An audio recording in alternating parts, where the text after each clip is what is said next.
I just wanted to end my life. I remember I took 15 or 20 sleeping pills. Today's guest is Manuj Aggarwal, and he knows that darkness intimately. Have you ever faced a darkness so profound it felt impossible to escape? Always got into the habit of seeking validation, and until and unless somebody validated me, I could not feel that, okay, I'm worthy of these things. I've seen poverty like there is no end to it. You got $2 an hour, or $2 a day. $2 a day. Oh my gosh, even worse, right? $2 a day. I can't even comprehend that. The leap that happened in my life is almost like going to another universe. Have you ever faced a darkness so profound it felt impossible to escape? Today's guest is Manuj Aggarwal, and he knows that darkness intimately. From a harrowing moment of despair at just 15 years old in India to becoming a visionary tech entrepreneur deeply exploring the mysteries of AI and human consciousness. Manuj's journey is a testament to the power hidden within our pain. Join us as we uncover how tragedy, triumph, and relentless search for meaning can illuminate the path forward to profound self-discovery and authentic success. You may notice this is a little bit of a different setup today. We are at a studio recording this, but we are in Pittsburgh. I had an unexpected guest come into town today, and we put this podcast together quickly because I wanted to get this information out to you. I thought it was so valuable. With me today is my friend Manuj. What's up, Manuj? Hey. How are you? I'm good, man. I know a lot about your journey. I think that more people need to get to know you and your story more. So I'm just going to kind of hop right into it. Mm-hmm. But I want to know, what's something that's unexpected that you've learned about yourself lately that surprised you? We have a lot of power, each one of us. And my learning has been how much power internally I have to bring it out into the world and how to impact other people. I think that has been the biggest surprise to me. Biggest surprise. A lot of us have, I've been exploring this, a lot of us have these early emotional wounds into adulthood. Mm-hmm. When you look back at your childhood struggles, especially I know we talked about the relationship with your dad, mm-hmm. How have those feelings of inadequacy, rebellion, how have those continued to echo kind of through your life? I think, they form the foundation of our life. During childhood, like I knew I had a better thinking ability, or I was really good in academics, and I wanted to do something to prove myself. And academics is the only place where I excelled at. I sucked at sports and other activities. So I tried really hard to win people's minds and hearts through my grades. I was always top of the class. But it wasn't very impressive for my family, my dad. They wanted me to follow their path. And I was always trying to prove myself. And I think that urge to prove myself and underestimate myself has continued in my life journey until recently, because I always got into the habit of seeking validation, and until and unless somebody validated me, I could not feel that, okay, I'm worthy of these things. And now when I do get the validation from people or organizations that are at the world-class level, it comes as a very big surprise to me. And that's where I went earlier, that we all have really enormous powers within us. If we unleash them, all that trauma starts to melt away. And that's when the real human comes out, the real purpose, that why we are here comes out, I mean, most of my listeners, I'm assuming, are, American, born in America for the most part, maybe some Canadians. But tell us just a little bit. Just give us a couple minutes on what it was like growing up in India. I know your dad had a factory, and he wanted you to be, it was more important that you were a hard worker. And I think you even mentioned at lunch today that you got $2 an hour, or $2 a day. $2 a day. Yeah. Oh my gosh, even worse, right? Yeah. $2 a day. I can't even comprehend that. And you're not even that old. How old are you? I'm 50. Yeah. So you're just a little bit older than me. When I had minimum wage, it was like $5 an hour back in like the late '90s. Yeah. So talk to us just a little bit. Give us some context of like what it was like to grow up in India, what it was like to grow up and like didn't have to go work for your dad. I mean, India is, it's like if you see a beehive, it's like that. Like lots of people, lots of people. Anywhere you go, there's competition, queues up to miles long to get into something. If you want to get a job, one job will get like 1,000 resumes, and you have to compete for that. So it's a very dog-eat-dog world. Nobody follows traffic rules. I've seen poverty like there is no end to it. Like people really struggling for even putting one meal on the table, and the kind of work they have to do to survive. And so that kind of life experience showed me so much contrast in terms of how humans, under what conditions life can survive and thrive. And here in North America, we are sort of spoiled in terms of, we have pretty much higher standard quality of life than probably 80 to 90% of the rest of the world, but still we find ourselves always in the lack mindset that I want more, I don't have enough, why is this happening to me, those type of things, right? So having that experience and then being here at this level, the contrast is, I cannot even describe it in words, because the leap that happened in my life is almost like going to another universe. Can you just give me one little example of like the worst condition that you ever experienced as a child or something like that? So for example, like, I remember I had holes in my shoes. Like actual holes? Actual holes in my shoes. Like we get holes in our socks. Yeah, no actual shoes in my shoes, and I had to wait, I think, a year or so before I could get a new pair. And then how did that affect you? It was very. I felt sorry for myself in many ways. I had friends. I mean, some friends were same as me, and I connected well with them because we were always trying to figure out, like, we were like kind of like hustlers at that age as well. Like figure out, okay, how do we make some money or get some clothes, maybe even buy secondhand clothes from somewhere, those type of things. But I had some friends who were really well off as well, so we were looking at them and being jealous and all that. But it made me feel inferior, and it made me feel like, why is it happening to me? And the other thing is that, we belong to like lower middle class. So it's not like the shoes were something unaffordable. It was just the way that we were brought up, that, money doesn't grow on trees. So you gotta wait. So your dad didn't get you the shoes, not because he didn't have the money for the shoes, just because like he wanted you to wait a little bit longer? Well, I don't want to put it that way. I don't want to, like, he was a great dad. Yeah, I'm just asking. Yeah. Something along those lines. They had these weird rules, don't buy more than one pair of shoes in a year or something like that. Yeah. And there was a little bit of me also punishing myself as well. Like I didn't want to hear no. And I wanted to buy a certain type of shoes. And if those were not affordable. And so if I couldn't get them, I didn't want to even mention that I have holes in my shoes. For us, those were Michael Jordans when we were in the 90s. Like we all wanted a pair of Michael Jordans. Yeah. Right? So for me, it was like Nike, Air, similar, yeah. Right? And so I remember those. In fact, in another incident, eventually I think I showed that I have holes in the shoes, and I was able to get another pair. And then maybe a following year or something like that, I bought the shoes and I didn't like them after 30 days or so.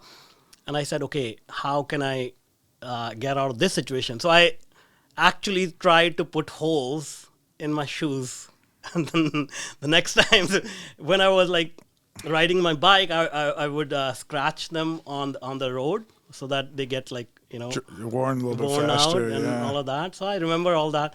So those are some crazy experiences. Yeah. Interesting. Hmm. I know at 15 there was a big thing that happened in your life, right?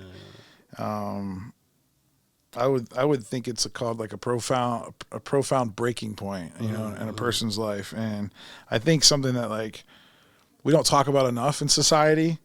Um, First of all, thinking about that moment, what was it like for you? Because you were trying to basically escape.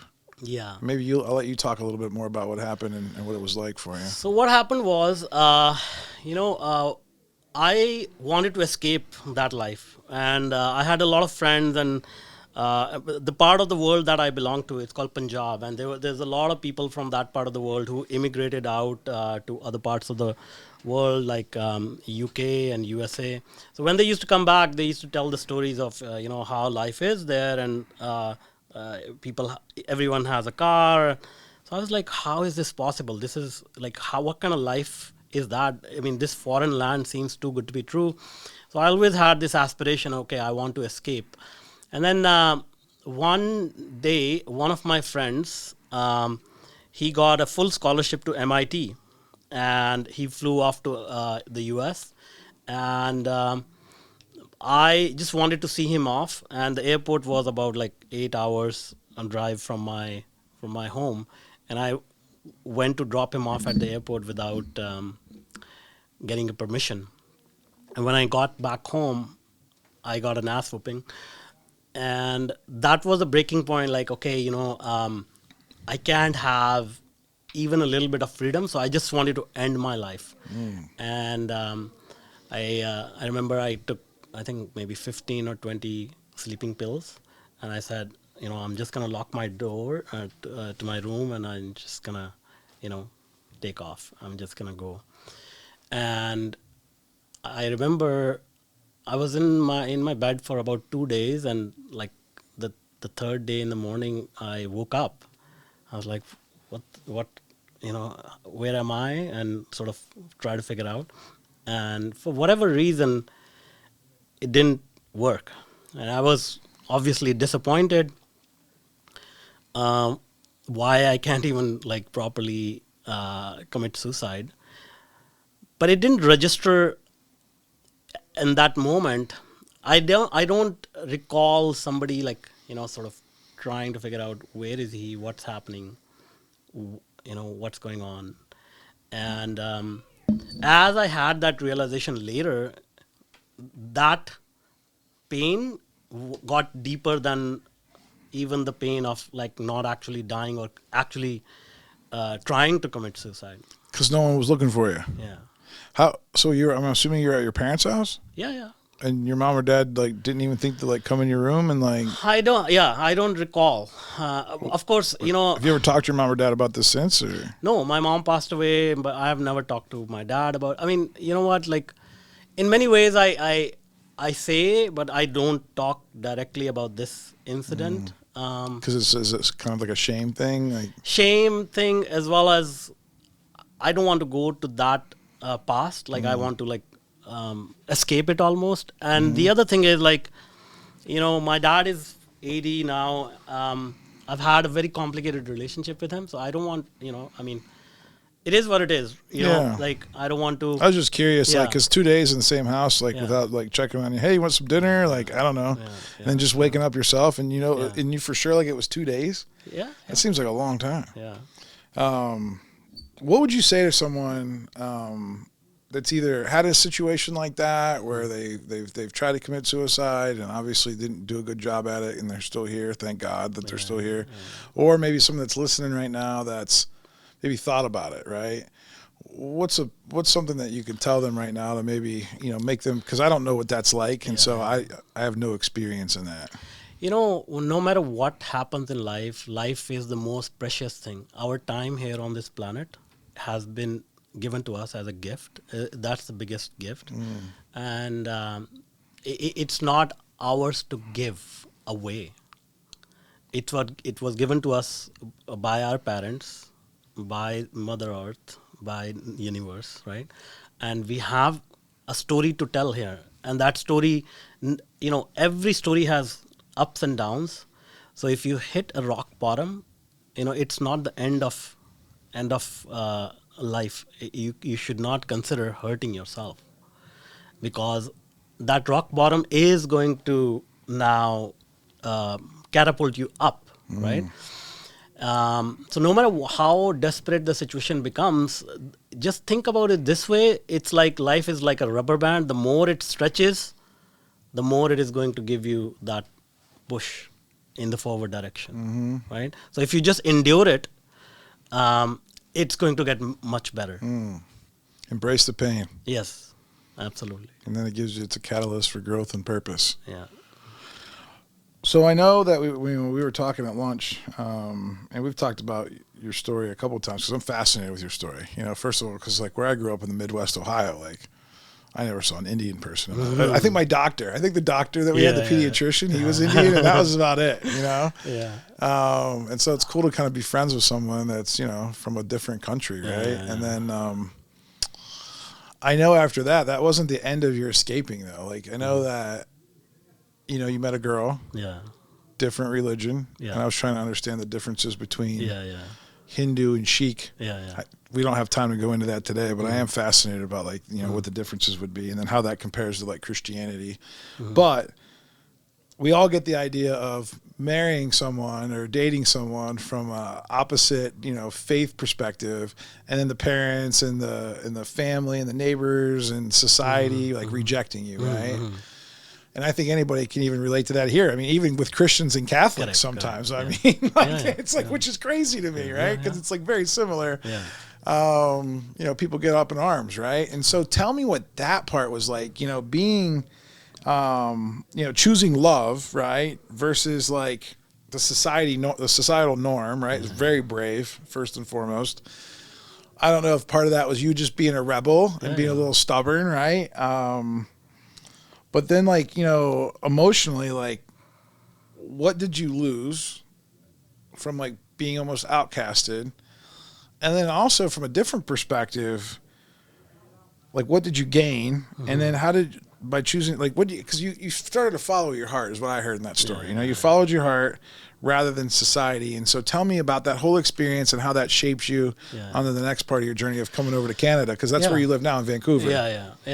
First of all, the Sikh and Hindu, they are very similar to Christians, Catholics. And, gotcha. Just a few nuanced differences. Yeah, it's very similar. So it's silly that people fight about that stuff. But the key is, I was a rebel, right? Especially after that suicide attempt, I was like, okay, that's the worst that can happen, and it didn't happen. So what else life can throw at me, right? And then the other thing is when you're young, you already are rebellious, so it added another layer.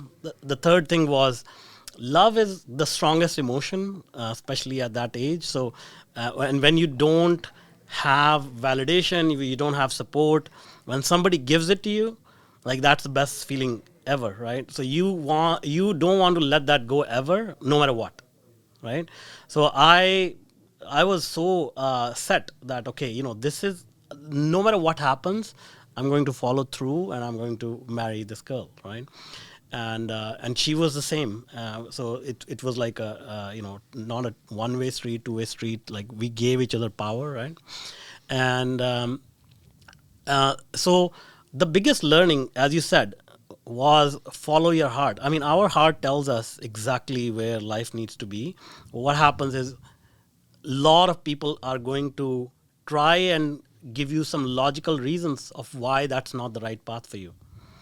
And in most cases, they tell you those reasons because they are not following their own path. And so they cannot tolerate somebody else following their path. And so they want to feel good about themselves. But in doing that, till date now, I understand if my heart says, okay, do it this way, even if it's the most stupid idea, that's the right thing to do.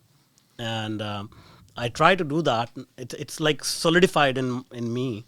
And I try to encourage other people to do it, my kids to do it. And it gives you it sort of cuts you off from society in many ways, because people don't like it. People like to have control over you, over your life. But if you become so fiercely independent, that the only person that you need validation from is yourself. Yeah, it's interesting. So, like when that happened, like I'm assuming there was some. Your parents probably were not happy about it, right? Yeah, absolutely. Was that the worst part of it? Yeah. And at that time, like you loved your parents, right? Like Yeah, I think we all have like an innate love for our parents. Yeah, But then absolutely. sometimes we can get mad at them, Yeah, right? yeah, And yeah. so what did that teach you though about like how did it shape your perspective, I guess, on like trust and connection, right? Because you have these people who birthed you into this world, right? Mm-hmm. And then it had to feel like really not good that like they probably weren't showing the most loving compassion towards you during that moment, right? And so that had to send some confusing signals. But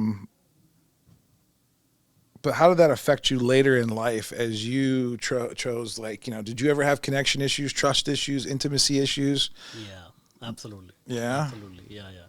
Yeah, it's you in the moment you don't understand, but our parents and their lifestyle and their behavior influences us at the deepest level. Most human beings, I won't say everyone, but most human beings will subconsciously replicate their parents' behavior. You know, so I was a terrible communicator. Um, and coming from an engineering and technology point of view, it was always black and white. It's either right or wrong, and I will argue till death until somebody will agree with my perspective. So Yeah, I that happened at dinner last night. that was a friendly Right? conversation. Yeah, Okay, that's we can that's get okay, there. but that's where it Yeah, came yeah, from, yeah, right? yeah, yeah. So, yeah, I mean, I had lots of problems in my marriage, but the key is, the faith in me, my own ways became stronger and stronger. So I became very rigid, kind of, very stubborn. And in many ways, I still am, but now I can understand people's perspective better and make adjustments in my perspective based on that. But it's just taught me to dig in my heels and just become very kind of um, almost arguing with a lot of people where I shouldn't have. So you move over to Vancouver, start a new life, right, with your wife, and you were really starting to, I feel like you lived in a great generation because you were able to capitalize on the .com thing, and but then there was the crash, like around 9/11 or the early 2000s. Talk to me a little bit about your work, right? Because you've been in some pretty successful places over the last 25 years. Want to learn a little bit about like kind of what you did to give the audience some like context of like your engineering background and all the cool stuff that you got to do. So just run through that real quick. Sure. Yeah, I mean, somehow I got into technology, fell in love with technology, and I wanted to do that for the rest of my life. I used to program for hours, days straight, and when I came over to Canada, it was the .com boom time. Got a job very quickly, and I was just having so much fun. Built a whole system. I worked with a company which was almost like a Amazon's predecessor, and I built almost big chunk of it within 3 months. And I didn't realize it at that time that somebody else will take maybe a year or more to do it. So I was always feeling guilty, am I doing enough? And am I deserving of whatever money I'm making and all of that? So anyway, I understood that I'm really good at this, and it gave me a little bit, you know, superiority complex as well. So professionally at work, I was quite superior. At home, I was trying to fight many battles between my family, my spouse, and all of that. Right. So that was the dynamic. So I started escaping more towards my professional life. Hiding in the technology. Huh? hiding in the Yeah, technology. yeah, Yeah, exactly. getting lost in it. Exactly. And then like when you go home, you're just like, oh, I gotta go to work. Like it's Yeah. just like they need me, they need me, they need me, they need me. Yeah, even at home, like I was, when I go home, I had my office set up, so I used to program until midnight, late into night, like even at home. So that's what happened. Because And your dad worked really hard, and, Yeah, and you yeah. learned that really hard work Absolutely, ethic. absolutely. You just weren't doing it for $2 a day anymore. Yeah. And so you kind of became addicted to the work. What tell us about some of the jobs that you've had, over the last 25 years, just to give them perspective. Some of these names, these companies that people may know. I mean, I know one of them I heard of. So Yeah, so I started working. My journey started with working with startups. So many of the startups, they needed to build their products and all of that. So I helped them build their products. Some of those companies became public companies. And then I had opportunities to work with Microsoft on one of their largest ERP and CRM systems, which served their enterprise clients all over the world. So that system was dealing with $40 billion worth of transactions every year. So that was like an eye-opening experience.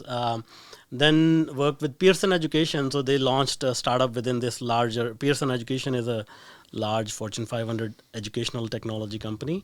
So they launched a startup within Pearson, and we scaled it to $400 million annual revenue within 5 years. So it was like a rocket ship. And again, I was big part of that journey, like building core technologies and all of that. So those experiences were tremendously eye-opening because I worked with global teams, and, flew all over the world, all of that, and also started getting into AI around 2005. During that period, building some cool technologies. Many of them are now patented. The technology that we started building in 2005 got bought out by a unicorn company in Canada. Another one got mentions by Bill Gates, Obama, and it's been really fun. Like I love technology because it impacts so many people. Like I can write a line of code, put it on a disk, and then off it goes and impact like million people, right? But it sounds like to me, from hearing your story of like trying to escape, though, like you used your escape to escape into the technology to do really good things, right? And that's the byproduct of it. So like there's the minus of like, oh, Manuj needs to escape. He gets lost in the technology, builds something really cool and creative, gives it to the world. And it's like a full circle, kind of a full circle thing that we do. Yeah. It's a very interesting dynamic. I think, you also talk about it, right? Like you need some challenges in life. You need some pain to transform things, especially if you're not very self-aware, But once you become self-aware, you can reach out within. You don't really need pain. It's not the raw material to create something good. But I think pain, if you can understand it really well, it's the path to self-discovery, Yeah, when you, I know one thing that struck a chord is like, you felt a little guilty that you weren't working hard enough. And I think it was just more like manual labor, like factory work, because it sounded like you were pretty working hard. It was just you were working smart too. How did that guilt affect your inner peace? And then how did it also affect maybe some like relationships, that you had in that early success when you were in Vancouver? So it's always like in India, there's a lot of traditions. There's a lot of stories around you. The culture is being an ethical person, and being an ethical person, you need to earn your living. You need to give to society to get back. But the key is like I interpreted that as okay, you gotta put in 40 hours, at least 40 hours of work, and then you earn the money. And for me, no matter what I try, like if I have to do something and the team is working and they allocate okay, you do this, you do this, you do this, from their point of view it's 40 hours of work, and I'm done in like 4 or 5 hours. I'm like, damn, like am I working hard enough here? I mean, am I earning money? And that guilt seeps into everything else. Am I doing enough to be a good spouse, supporting the family? Am I doing good in my community? Those type of things, and that guilt is always in the back of your mind. Am I good enough? Um, what else am I missing? What else can I be doing? It also fuels your ambition to go towards the unknown, go towards proving yourself again. So um, even in early years, like I was always flipping even clients, like, okay, I got one client, now let me look for a bigger client, now let me look for a bigger client. And people around me, even my family, was like, why can't you freaking settle down? Like, why can't you just like stick to one thing? So I'm like, why? Like, I want to explore more, I want to learn more. Well, it's because you're driven. You have that driven gene, and if they don't have that, they're just not. They don't understand. Yeah, that's true. Because you've been wanting to try to break out from your little bubble your whole life. Yeah. Seems like since you were a little kid. Mm-hmm. I know the .com bubble burst. We talked about that today, and I'm like, you are also at that same age where, like, yeah, you've experienced that, right? You've experienced the early 2000s bubble. You probably experienced the bubble in 2008, I would assume, a little bit, and maybe the COVID thing as well. Yeah. But what emotional truths about yourself do these like crises force you to confront? The most important thing is I learned in my life is I want to prove to myself and others that you can achieve big things without having a lot at your disposal in terms of, you can basically create success out of thin air. And for whatever reason, That's true. I'm living proof of that too. Yeah. For whatever reason, I put myself into situations where I am left with thin air, and then I have to like work my way out of that situation, like get myself into trouble, and then work my way out. That has been the pattern that I noticed.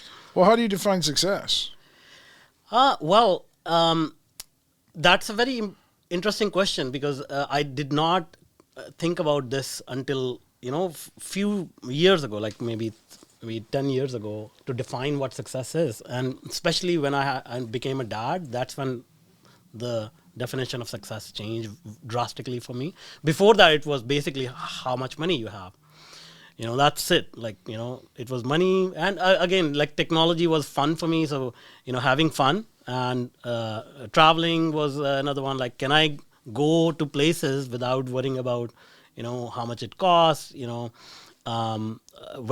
can I go, those type of things. And it all boiled down to money. When I had my kids, it was more like, it's more about time. How do you spend your time? Who do you spend your time with? Those type of things. And then peace of mind, like how much peace of mind do I have? Like, even if I have a lot of money, I had financial success, I had a nice big home, a couple of BMWs and all of that. And then if I still wasn't like fulfilled, in the sense that I was always anxious and all that. So that's when really changed my perspective on success. And now I think it's all about, you can do the things that you want to do at the time that you want to do it, where you want to do it, with whoever you want to do it. I think that's freedom. Freedom is success, in my opinion. But can't you just choose to be free, like right now? You can. I mean, I'm just saying, because when you say that thing out of thin air, I'm thinking like, well, what I think I've realized in my journey is that you can just decide that you're grateful. Yes. That you have everything that you need. Absolutely. That, especially living in America, I mean, like, even our poorest people are not really considered poor across, the rest of the world. And so, but I do see like how society shifted, like where everything's about money, and I don't know where that comes from or why that is. It's probably because people always feel like, they don't have enough of it. And then they just keep passing that mantras down to their children and their kids. And they just talk about constantly not having enough, having to grind, work harder. Right. And so But I also then I'm hearing myself think, oh, like, you can just instantly just say that you're successful and decide that you're successful. And I know that there's 1,000 people out there. 99% of them are like, oh, that's easy for you to say, big fish. You've already done all these things, but there are at the lowest points in time, you do have to just decide that you're grateful for being here. You're grateful for being alive. You have the rest of your life ahead of you. You can do whatever you want for the most part. No one's got a gun to your head and saying you can't do this. We don't live in we're not living in communist China, where people can't just, do whatever. And so what do you say to those people that are thinking that right now? They're like, oh, it's easy for these guys to say they can just create success out of thin air. But, the echoes of society, they can never leave you alone. No, you can say, okay, I'm not going to listen to these people or arguments or whatever, but we live in a society which is surrounding us, so our mind is not separate from that, right? So it's very, very, very difficult to shut it off. That's why when you see some monks, they leave the urban settings or rural settings, they go off into the mountains. The monasteries are cut off from society so that they can shut off those echoes, right? But the idea is, how do we live in society and still find success? And I think the key that I found is to find your life purpose first and foremost. If you find your life purpose that aligns with who you are and you work towards that, then it becomes very easy to shut people off. It's like when we are talking about falling in love, that becomes your life purpose at that moment. And then nothing else matters. The only thing that matters is, I want to marry this person and I want to live my life with this person. That's my purpose. So once you have that purpose, then it's easy to shut off these voices and decide, I'm successful, I'm grateful. Because you're putting the blinders on, correct, right? Exactly. Yeah. In 2011, you had another breakdown. Yeah. And that was probably the second big, huge, pivotal turning moment in your life. And I'm assuming, there was some professional burnout, but what deeper emotional wounds or neglected truths do you feel led to that crisis? And was it the same? Was it similar to what happened to you when you were 15? So what happened was my marriage was sort of breaking down. Sort of, or it was? It was, yeah. Right. And then we fought the world to get married. It was kind of stupid to kind of say, okay, well, now we are giving up, right? So we said, okay, what can we do to fix it? And in all our wisdom, we said, okay, let's have a child to fix it.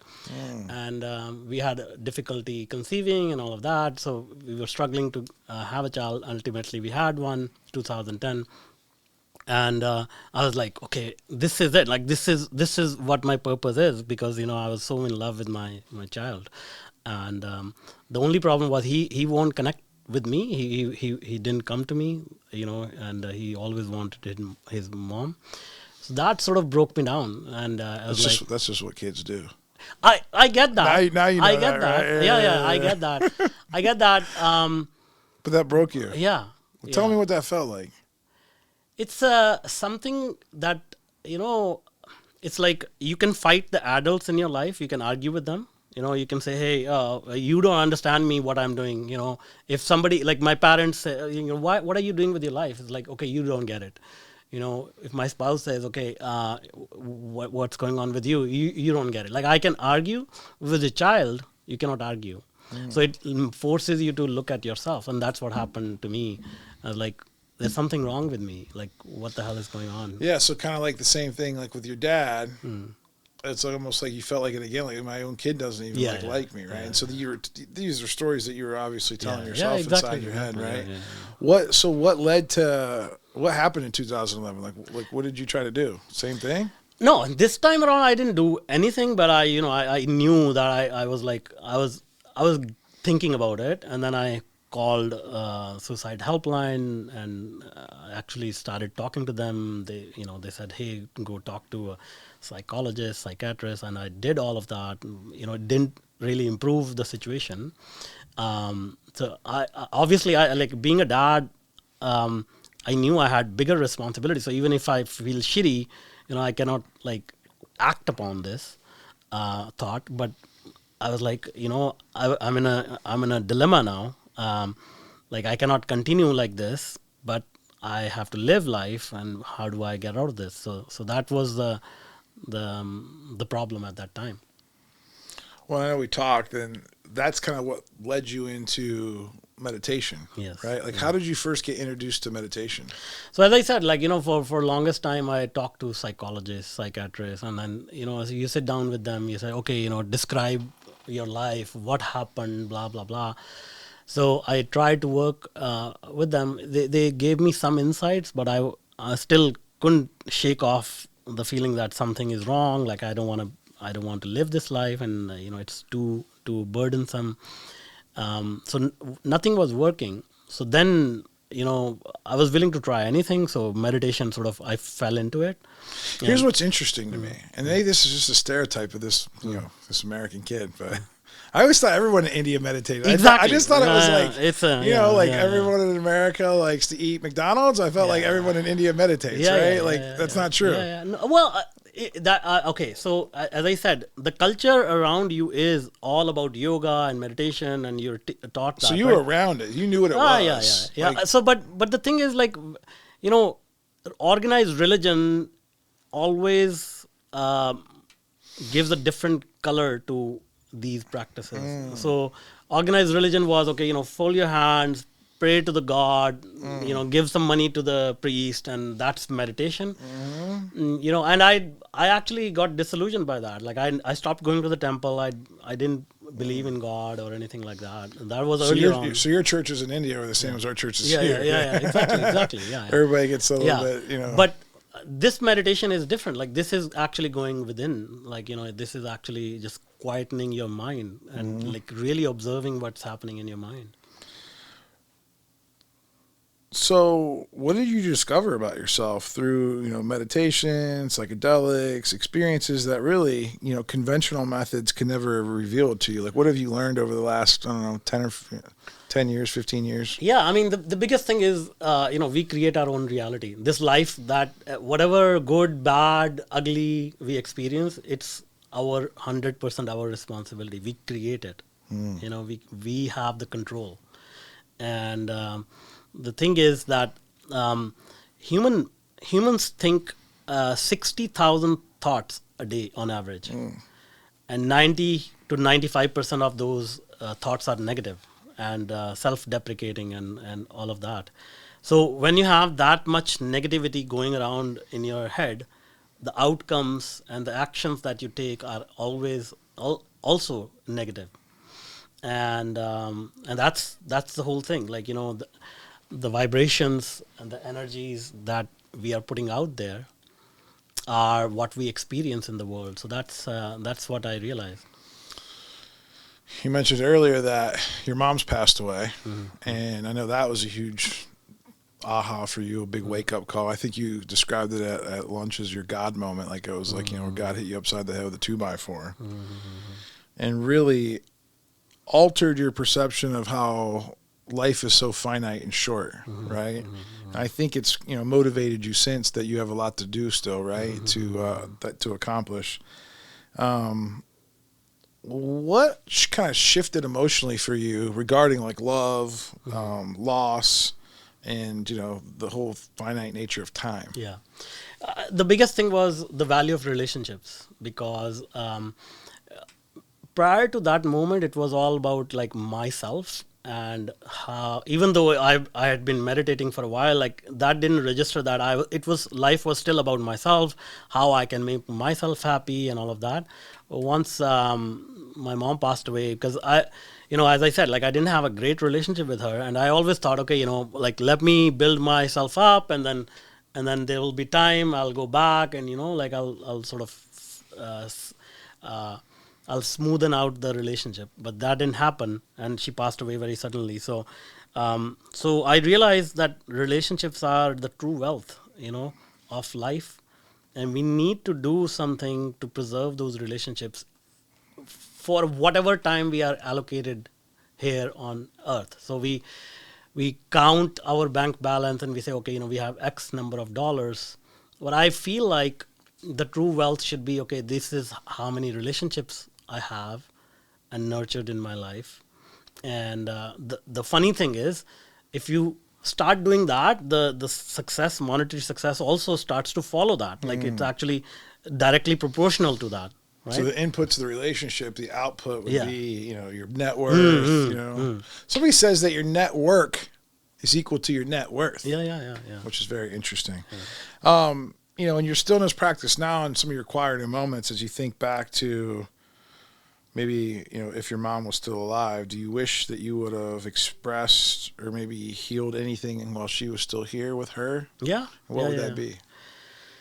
I don't know if I will have like a lot of conversations, but just spending time and saying, okay, whatever happened, mistakes happened. We sort of grew apart, but it's not that there was no love, you know, and that just that expression, even in silence, will be good. And I still do it. Like even though she's not here, like I still sort of do it to just express that aspect. And I try to apply that learning now. Now my dad is 80, like he's still around, so I try to apply it as much as I can. But it's still it's a something that I have to do, and like find my find it in myself to like fix that relationship. I made quite a big good progress in that so far, as compared to my mom. When you say fix a relationship, what do you mean by that? Like there's a lot of resentment that, oh, you treated me like this, oh, and my dad has resentment probably towards me that, oh, you didn't like take care of me and you left me, so all of those things. Um, so there's unsaid resentment on both sides, but it's like, you know, a couple of years ago, I was in India, so we went traveling together and all of that. That was probably the first, if I can recall, like first time we traveled together, and we didn't we didn't talk much, but we just went visited, these sites, and that just time together was the healing that I felt deeply. Hmm. So I'm sure there's a lot of people out there that have this whole type of relationship, once you get into adulthood, especially when you get into your 40s and 50s, Yeah, yeah, and you start to learn a little bit more about yourself and your journey, there could be a natural tendency to be upset, or you call them mistakes, you know what I mean? I wanted to ask you about that. Like, were they mistakes, or actually did it need to happen to send you on the journey and catapult you to where you're at today, so then you can understand it at a deeper level, right? yeah, yeah. There's no mistakes. There are no mistakes in life. Life doesn't make mistakes. Um, Mm. it's our interpretation. What should we call it? It just is. Mm. We are called human beings. Mm-hmm. We're not called human doings. Mm. Being is like just be, right? And be will like it's like, if you look at ocean, there are waves, right? Waves up and down. If you look at land, valleys and mountains. So it's shown to us in every aspect of nature that there's gonna be ups and downs, and you just have to like take it as it comes, right? Do you have any advice for people that are trying to repair a relationship with their mom or dad, or trying to be able to even be in their presence? Because sometimes it's hard to even. Can you imagine if you had to be around your dad all the time? I mean, I don't even know your dad, but I'm having a Yeah. I'm having a feeling that like it might be hard for you to be around your dad all the time, right?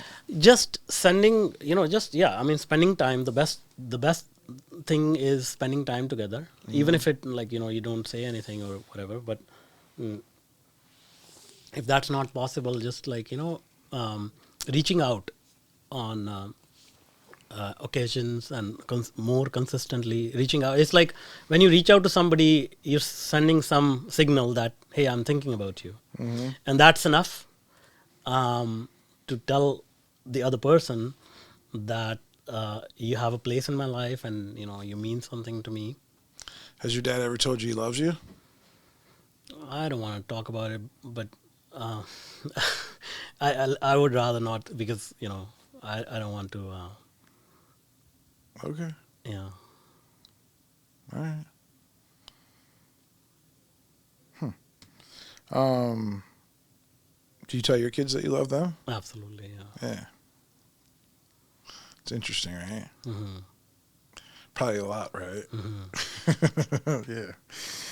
Um, so now that we got a lot of context about who Manuj is, right, and like what your life experiences are, because I really want to tie this back to kind of what you've learned about consciousness, right, through meditation and through stillness, and then your love for technology, and then how you use AI to kind of tie it all together, which I think is fascinating. And this is the whole reason for the podcast, really. Mm-hmm. But I feel like that we needed that first Mm-hmm. 45 minutes to really understand who Manuj was, because, like, you know, a lot of us, like, you know, we see engineers, we see technical people, and they seem like much smarter than us, and like, I don't know, like, there's not that real human side, right? So I was hoping to get some, you know, human moments with you, but what are the parallels? Because I think they're fascinating the way you describe it. The parallels between AI, human consciousness, and emotionally, how does your passion for AI reflect your internal journey through self-understanding and healing?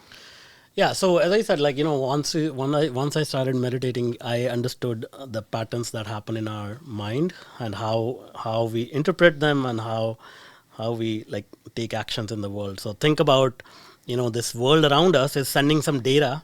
It's inputting data into our mind, and our the computer in our mind is programmed to understand that data, and it says, oh, okay, there's a car in front of you, so you know, be careful, or you know, this person is not nice, so you know, get away from them. So these type of things, right? So our mind is like almost like an algorithm, right?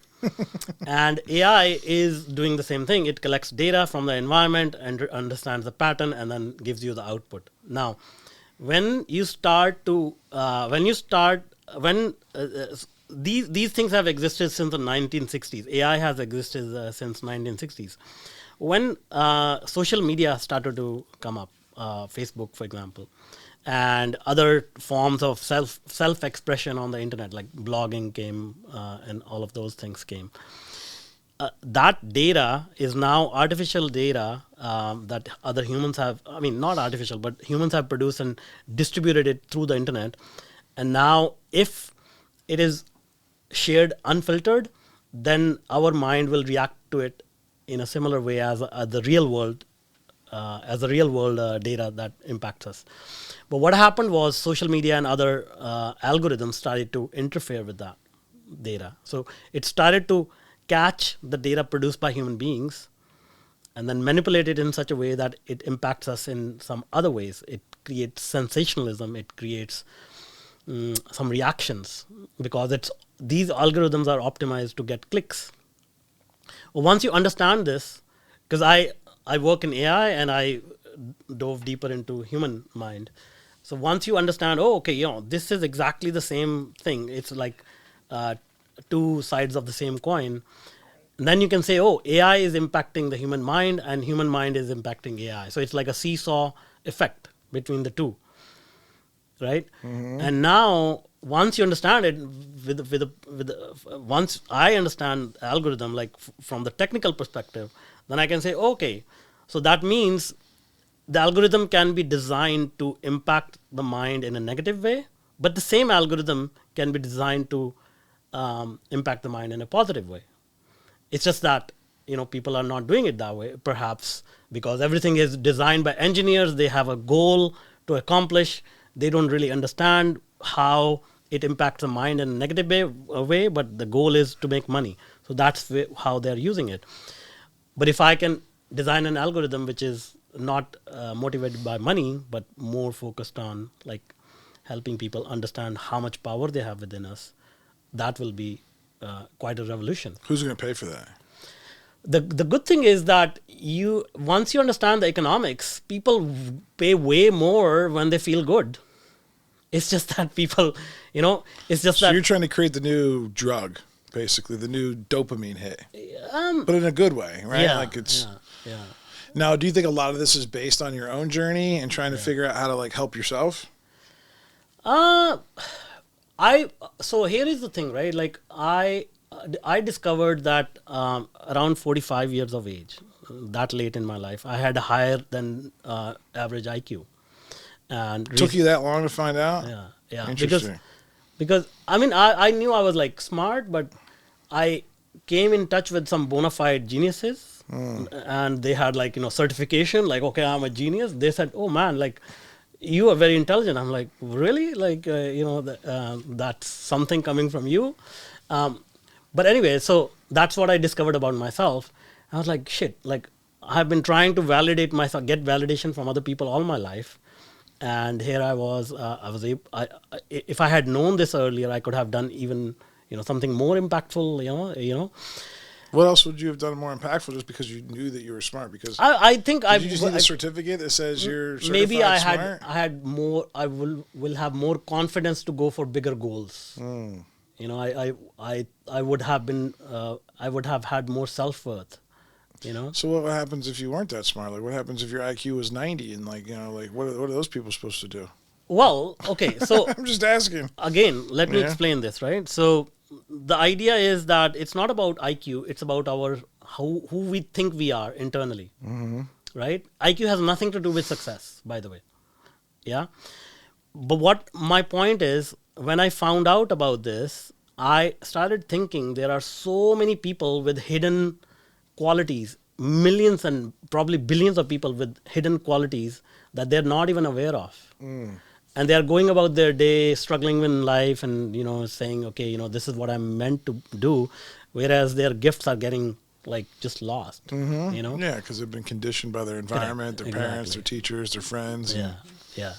They don't even know what else is out there because they're not living in true alignment or purpose. Yeah. So that became my purpose, I guess, to help discover that purpose for other people. So you're constantly always trying to help others. Like, that's one thing I've learned about you. You're just you're always asking, how can I help? How can I help? How can I help?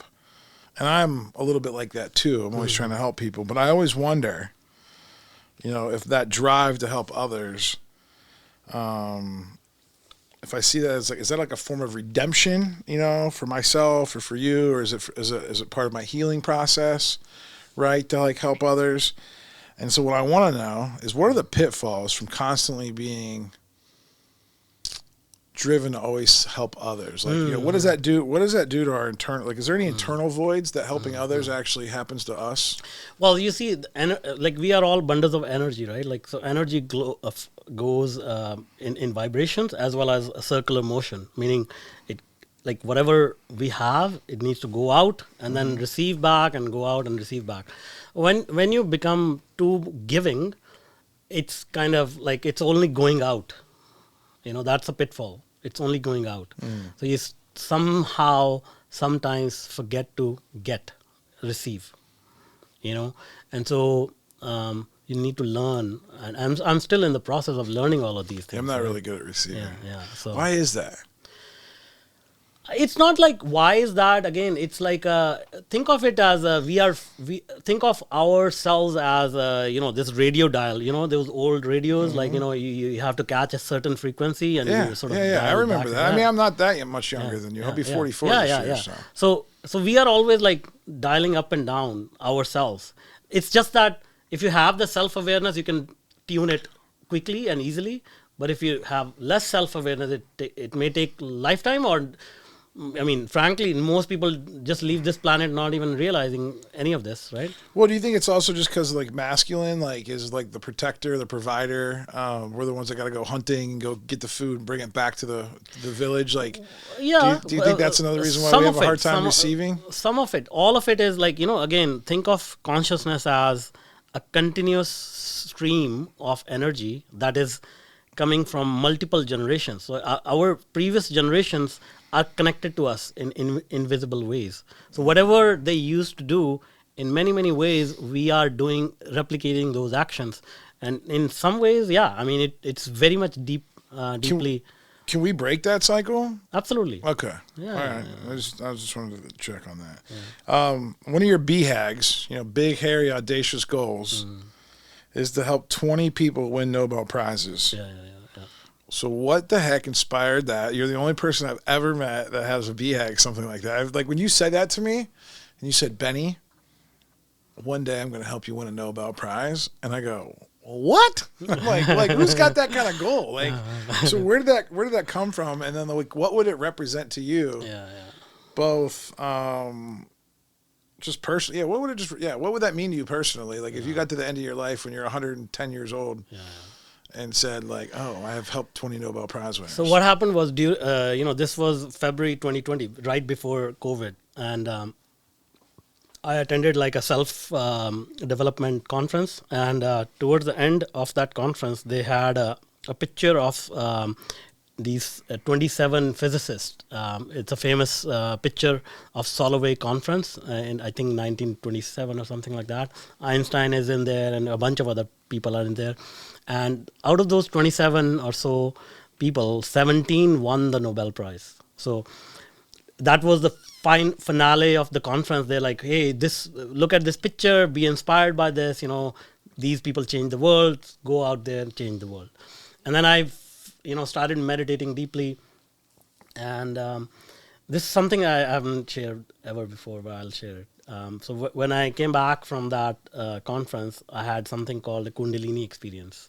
So I don't know if people understand that, but like it's a very powerful energy hidden in our spinal cord. So once you start meditating and perform certain exercises and things of that nature, it can be released. So it's almost like opening up your third eye.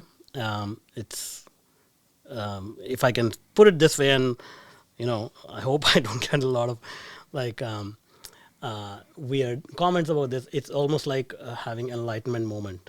And during that moment, I had this kind of echo in my head to help 20 people win the Nobel Prize. Go help 20 people win the Nobel Prize. I'm like, what the hell is this? And I was totally surprised as you. I was like, I think I'm going crazy, man. So I did not tell anyone, but I told a couple of people. And they said, okay, if that's the case, you need to figure out how you're going to do it. I was like, you don't think I'm crazy? They're like, no. I mean, if that's what you want to do, there is possibility. So I was like, okay, maybe, I was like, okay, fine, we'll figure it out, what's happening. And anyway, it got to a point where, it led to me in that state of mind.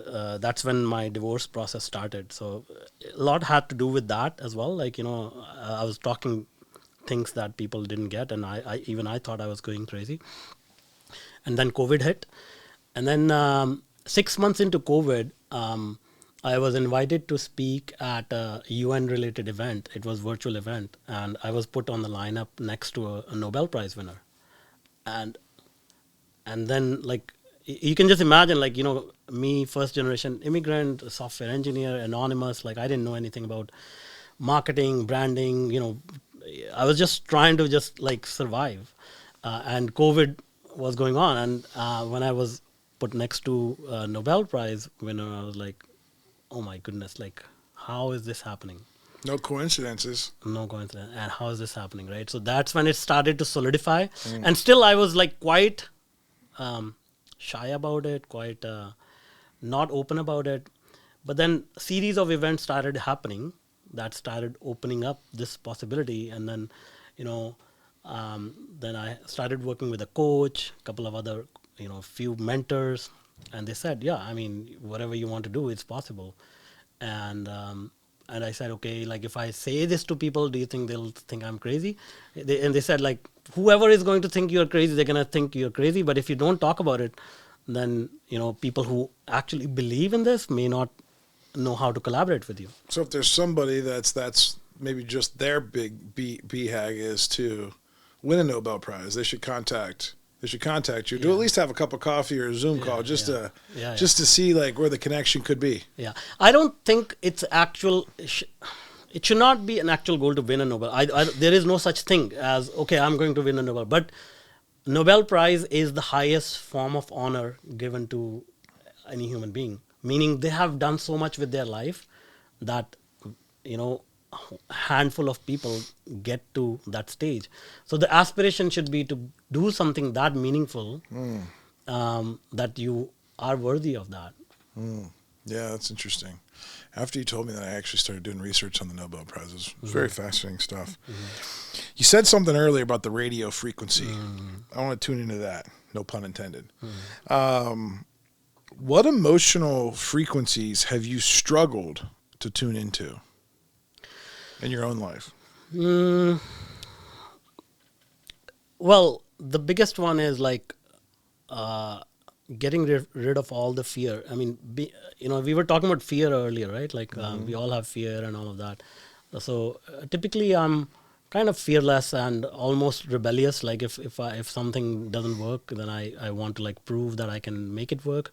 But being a dad has had, there's a fear for the future of my kids and me setting up the right role model and being there and blah blah blah. That fear is kind of something that I struggle with to get rid of it and say, okay, they will be fine, no matter what happens. It's their life, and they will turn out, their life will turn out the way it's supposed to turn out. But what is my role in it? How can I like influence it? That fear is very difficult for me to overcome. Are there any things that you're actively doing to try to work on that?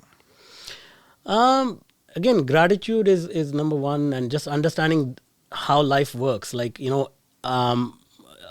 earlier it used to be like, how can I provide? How can I do things? How can I, sort of in this world, like give them things?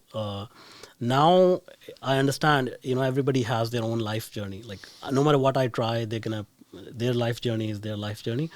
So the best thing I can do is influence their life journey by living my life the way that I want to live. Well, I look at like if you had 4 kids, I know you only have 2, but let's just say you had 4 kids, and you gave one kid a lot of money, you gave another kid no money, and then you gave another kid all your time, and you gave another kid none of your time.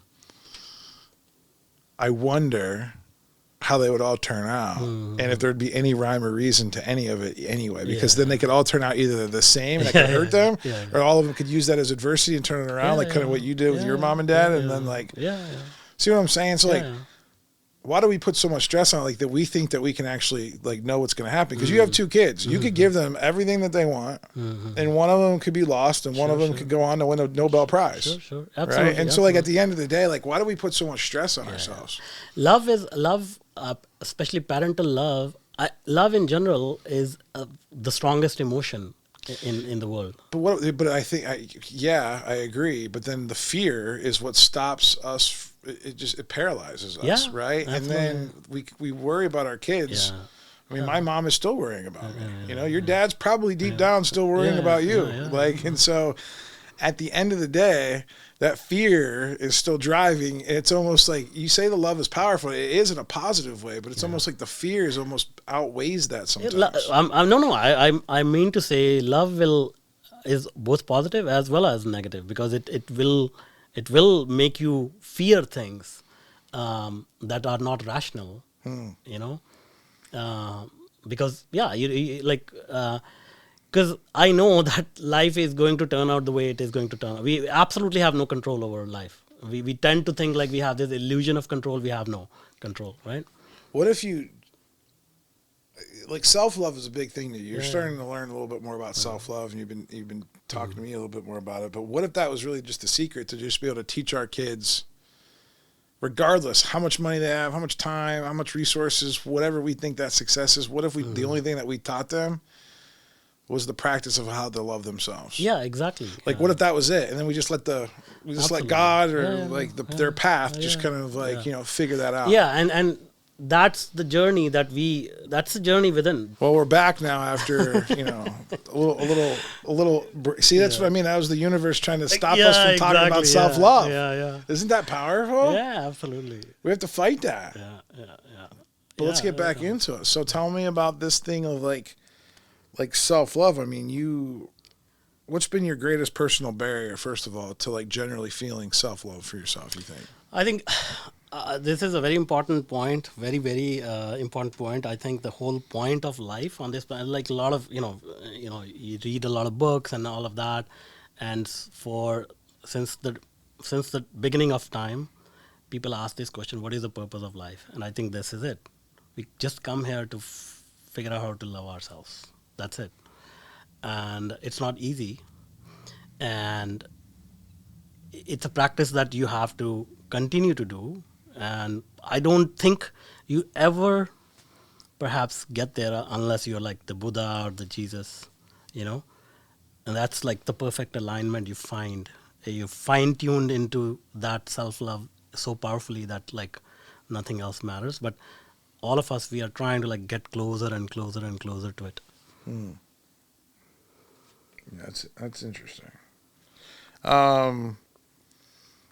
If you were to speak directly to your younger self right now, what truth or comfort would you most want yourself to understand?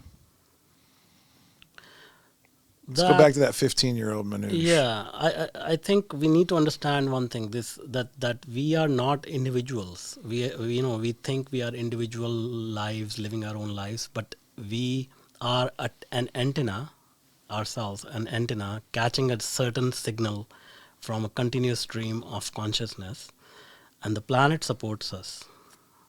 The planet holds us, and we are safe. So no matter what situation that is, if you are on this planet, you're safe. That's the key. And the situations that external world gives you like negative, they are the path to growth. Like if you go to the gym, you need to lift heavy weights, and you're tearing your muscles so that you can gain health. So that's how nature works. You need resistance to grow, and those are some of the key lessons that I have learned. Are there any emotions surfacing right now through our conversation that you are going to be looking into further? This is a very interesting conversation. Like I don't have this conversation with a lot of people because people cannot go. I'm just curious. I'm a curious human being. Yeah, because I know we went on a deep personal journey, Yeah. and I know that most of the time we don't go there because we want to make it about everybody else because Yeah. we're trying to distract from like what's inside of us. Yeah. And so it's good to be able to get this off and have it on a record so that it can like echo. Maybe it can help one person. Maybe it'll help like 100 people, or maybe it will not help anyone. what if it just helps you? Yeah, it maybe yeah. And that's yeah. what I want to know about. So anything that we talked about today that you're like, I should explore that a little deeper. You know, that's the way like the one of the things about our conversations is like it helps clarify my own thoughts, because sometimes in your own head you have all these pieces like Lego pieces. They're just like, all there, but it's not like put together. And when you ask these questions, it helps me put it together. What are you going to put together next? This whole idea about self-love, lack of control, try to let go of fear. These are the things that come up because of this conversation. I wrote down, and we're almost at the end of our time, but I wrote down a couple bonus questions. I'm just trying to see if there's any in here that I want to ask because we only have a couple minutes left. What's one personal truth you've struggled to accept?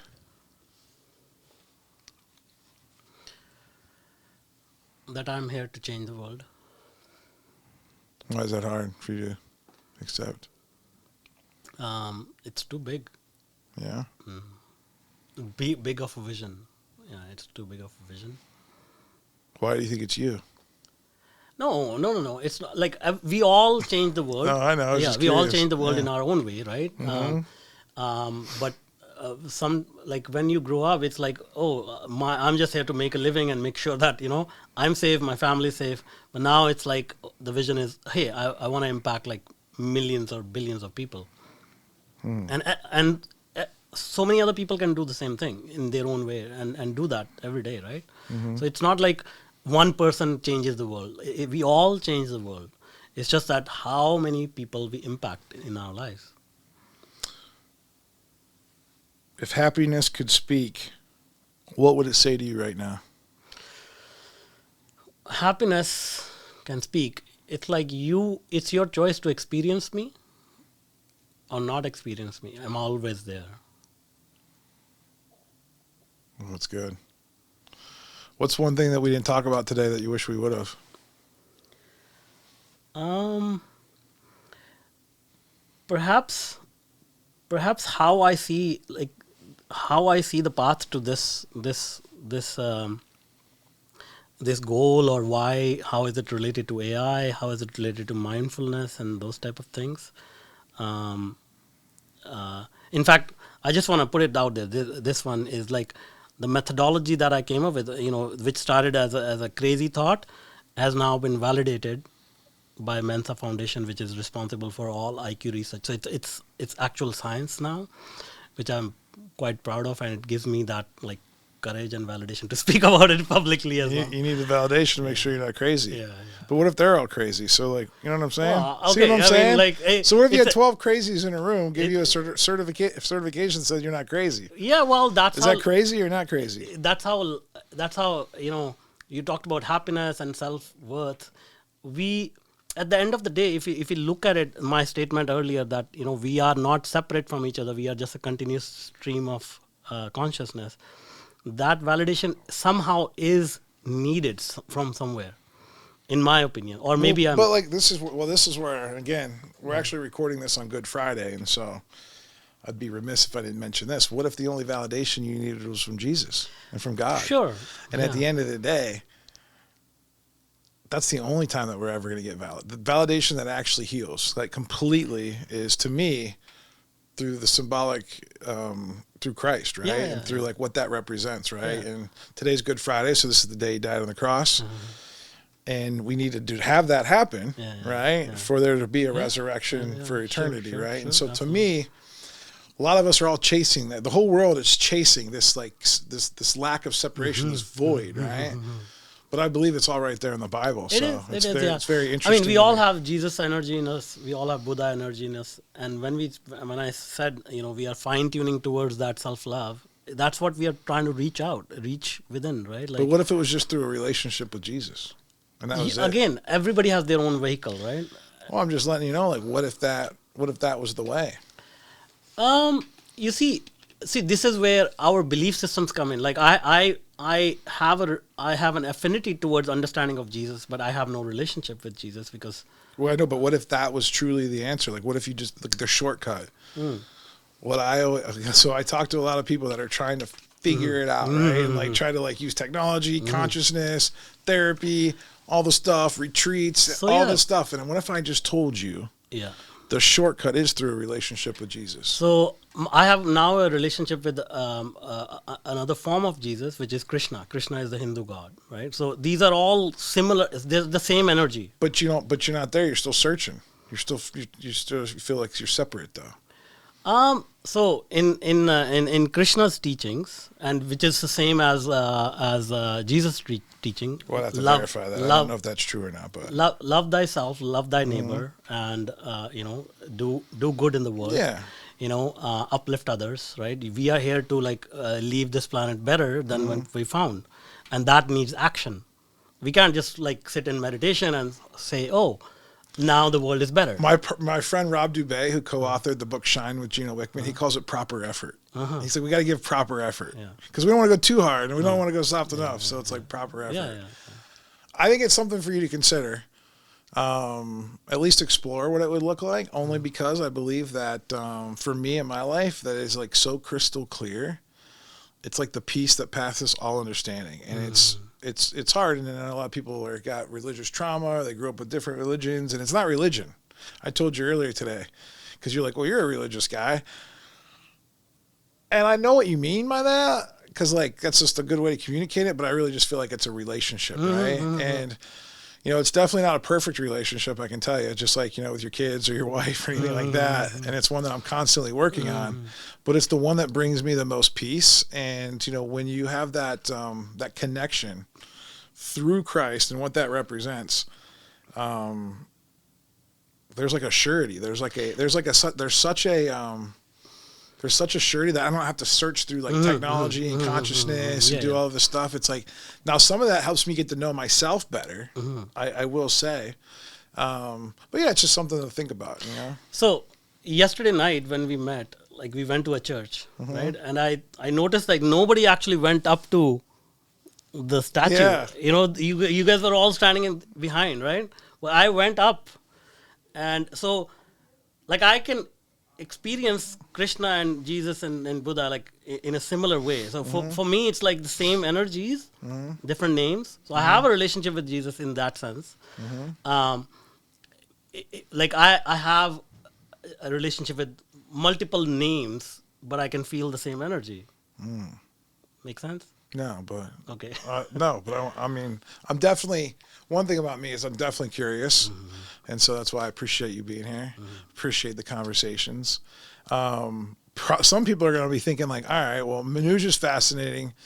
We know you're an AI expert, even though we didn't talk a ton about AI because it's so like, what do you call it? It's like overhyped right now. And so you almost got to be careful. Like you don't want to be with them, right? But if someone does want some help learning about AI, even learning how to use ChatGPT at the basic level, right? Because there's a lot of people that just, they're unsure of it, they're scared of it, right? Just like anything else. What's the best way for them to reach out to you and just, you'll have a conversation with just about anyone. Yeah. I mean, you're here today, have a conversation with me. So. No, man, you're an amazing guy. Amazing human being. Just search my name, and my last name is difficult to spell, but yeah, just search my name on Google. I'm easy to find. Contact me on LinkedIn or go to my website. Same name. Yeah, we'll put that in there. I just want to make sure that people. Yeah, just reach out and said, you heard this conversation, good, bad, ugly, whatever your feedback is. I love to learn. I love to get feedback, even if it's like bad feedback, because it gives me a lot of lessons. So yeah, just let me know. What did you get from this? One thing I'm excited about with AI, and this is what I want everybody to understand, is I believe that AI can help you just buy your time back. Yeah. And when you can buy your time back, if you choose to go on that personal journey of self-exploration, to kind of get to know yourself, to figure out how you can, live a more life by design. And that's what I feel like my purpose is to help everyone to try to figure out how to live a life as designed and get some of that creativity back, because we're all creators, right? Some of us just don't have time to be as creative anymore. So thanks for being here. Appreciate you. And we'll see you guys on another episode of the Big Fish Cares podcast.